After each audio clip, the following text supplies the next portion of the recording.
করে তালাক থেকে শুরু করে কৃষকদের বিরুদ্ধে বিল থেকে শুরু করে যেভাবে জনবিরোধী বিল একের পর এক বিল পাস হয়ে যাচ্ছে, আর যাদেরকে আমরা আমাদের রাজ্য থেকে ভোট দিয়ে পাঠিয়েছি ইভেন সিএএ পর্যন্ত, তাদের ভূমিকা কি ছিল? তো আমরা আমাদের এখান থেকে যদি আমরা পাঠাতে পারি, বিভিন্ন জায়গা থেকে যদি আমাদের জনপ্রতিনিধিকে পাঠাতে পারি, অ্যাটলিস্ট তারা জনগণের কণ্ঠ হয়ে জনবিরোধী যে সমস্ত নীতিগুলো আসবে তাদের বিরোধিতা করবে। এবং কেন্দ্রের যেই সরকারই আসুক না কেন, আমরা চাইব বিজেপি সরকার পরাস্ত হোক। কিন্তু যারা অনেকে আমরা দেখছি, তো যারা মুখে বলছে বিজেপি সরকার পরাস্ত হোক, কিন্তু দিনের শেষে বিজেপির সাথে তলে তলে তারা মিশে আছে, তারপরেও বলছে আমরা আমাদের সর্বোচ্চ ক্ষমতা দিয়ে আমরা রাজ্য থেকে বিজেপি এবং তৃণমূলকে পরাস্ত করতে পারলেই আমাদের অন্তত নৈতিক জয় হবে। আগামী দিনে আমরা দেশের বিভিন্ন প্রান্তে যদি যেতে পারি, সেই জায়গা থেকেও সেখানকার স্বৈরাচারী যারা থাকবেন তাদেরকে আমরা পরাস্ত করব।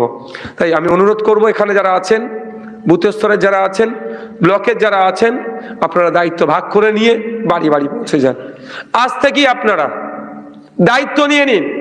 একটা বুথে 200 বাড়ি আছে, একটা বুথে 200 বাড়ি আছে, আমাদের বুথ কমিটি হয়েছে। ওই বুথ কমিটি সাথে যখন নির্বাচনী কমিটি অ্যাড হয়ে যাবে, 10টা 15টা করে বাড়ি ভাগ করে নিন। ওই 10টা 15টা বাড়িতে আমাদের চিন্তা ভাবনা, আইডিওলজি, আমরা কি করতে চাইছি, কেন আমাদেরকে ভোট দিতে হবে, 10টা করে বাড়ি ভাগ করে নিন। ওই 10 জনের বাড়িতে এখন থেকে নিয়মিত আপনারা যোগাযোগ করতে থাকুন, নিয়মিত আমাদের চিন্তা ভাবনা তাদের কাছে পাঠান। আর এই বিজেপি তৃণমূল তথা বিজেমূলের যে বাইনারি হচ্ছে সেটাও তাদেরকে জানান, তাহলে তারা বুঝতে পারবে যে আমাদের কাকে ভোট দেওয়ার প্রয়োজন আছে। আমরা তো বুথ দখল করব না, আমরা তো ভোটারদেরকে টাকা দিয়ে প্রভাবিত করব না, কারণ এগুলো গণতন্ত্রের পরিপন্থী, সংবিধান বিরোধী কাজ। এ কাজ আমরা করব না।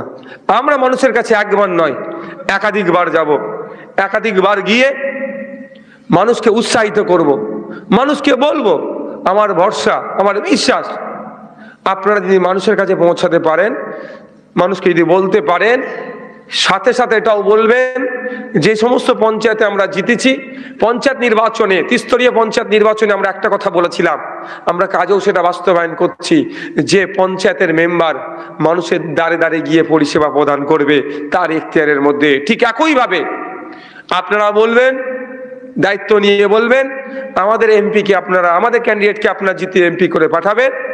সে তো পার্লামেন্টের মধ্যে গিয়ে লোকসভার মানুষের চাওয়া পাওয়া, অভাব অভিযোগ সহ সারা দেশের মানুষের, জনগণের বিরুদ্ধে যদি কোনো বিল আসে তার যেমন প্রতিবাদ করবে, জনগণের ফেভারে কোনো কাজকর্ম করার জন্য সেখানে স্পিকার স্যারের মাধ্যমে কনসার্ন ডিপার্টমেন্টকে যেমন জানাবে, সাথে সাথে তার লোকসভা কেন্দ্রের মানুষকে পরিষেবা প্রদানের জন্য সে মানুষের ঠিক ভোটের সময় যেভাবে মানুষের কাছে এসে ভোট চায়, ভোটে জিতালে তাকে 5 বছর ধরেই মানুষের পাশে থাকবে, তাকে পাওয়ার জন্য এসি রুমের মধ্যে যেতে হবে না। আমাদের ক্যান্ডিডেটকে এমপি করলে ক্যান্ডিডেট ভোটের সময় যেভাবে মানুষের কাছে গিয়ে ভোট চায়, 5 বছর ধরে এমপি মানুষের কাছে গিয়ে পরিষেবা দেবে। এই দায়িত্বটা আমি চেয়ারম্যান হিসাবে আমি নিলাম। আমাদের পঞ্চায়েত মেম্বাররা করছে তো। আরে ভাই, আমি দায়িত্ব নিচ্ছি যখন, আমি যখন কন্টেস্ট করতে আসছি, সেই শর্তে তো আমরা তাকে দাঁড় করাচ্ছি, ভাই এটা আপনাকে করতে হবে, কি দিদি এটা আপনাকে করতে হবে। সে শর্ত মঞ্জুর করেছে বলেই তো কন্টেস্ট করছে আমাদের দলের প্রতীকে। তার জন্য আমার এত ভাইরা মেহনত করবে, ভোট মিটে গেল যদি মনে করে তার আলাদা ওষুধ আছে আমাদের কাছে, সে আমরা ওষুধ দিয়ে দেবো ঠিক সময়। বলে আর একটা কথা, স্বল্প কথা বলবো একটু পরে, স্বল্প কথা বলবো। আমরা পঞ্চায়েত নির্বাচনের সময় অনেকে ভোট দিতে পারেনি, শুধু আইএসএফ নয়, যে ভোটাররা, যাদের রাইট আছে, ভোট দেওয়ার রাইট আছে, তার যাকে ইচ্ছা ভোট দিতে পারে, কিন্তু দুঃখের বিষয় তৃণমূল কংগ্রেস তাদের সমর্থকদেরকেও ভোট দিতে দেয়নি পঞ্চায়েত নির্বাচনে, বা অনেকের ভোটকে মান্যতা দেয়নি। কিভাবে মান্যতা দেয়নি? গণনা হয়েছে, বিরোধীরা জিতেছে, সার্টিফিকেটটা ওরা কেড়ে নিয়ে, অর্থাৎ সার্টিফিকেট না দিয়ে ওদের পরাজিত প্রার্থীদেরকে বিজয়ী ঘোষণা করে সবুজ আবির মেখেছে। হয়েছে তো ভাই? সেই সমস্ত জায়গাগুলোকে আগে টার্গেট করুন। আমরা যেগুলো জিতে আছি তো সেগুলো আবার জিতবো, কারণ আমাদের কনফিডেন্স আছে মানুষের সাথে সেরকম ভাবে আমরা মিশছি। কিন্তু যে জায়গাগুলোতে আমরা 2023-এর পঞ্চায়েত নির্বাচনে লক্ষ্য করেছি সন্ত্রাস হয়েছে, র্যাগিং হয়েছে, বিনা প্রতিদ্বন্দ্বিতায় আনকনটেস্টে তারা জিতেছে বা সার্টিফিকেট না দিয়ে তারা সবুজ আবির মেখেছে, ওই সমস্ত বুথগুলোতে আগে লক্ষ্য রাখুন। ওই সমস্ত বুথগুলোতেই সর্বপ্রথম গণনা কেন্দ্রে যেন আমরা যখন ইভিএম মেশিন খুলবে ওই বুথগুলোতে সব থেকে বেশি শাসককে মাইনাস করতে পারি, তার দায়িত্ব আমাদেরকে নিতে হবে। আর যারা ভোট লুট করে তাদেরকে শিক্ষা দিতে হবে। কি হবে তো নাকি ওপরে যারা আছেন? হ্যাঁ, ঝিমে যাচ্ছেন নাকি? ঠিক বলছেন তো?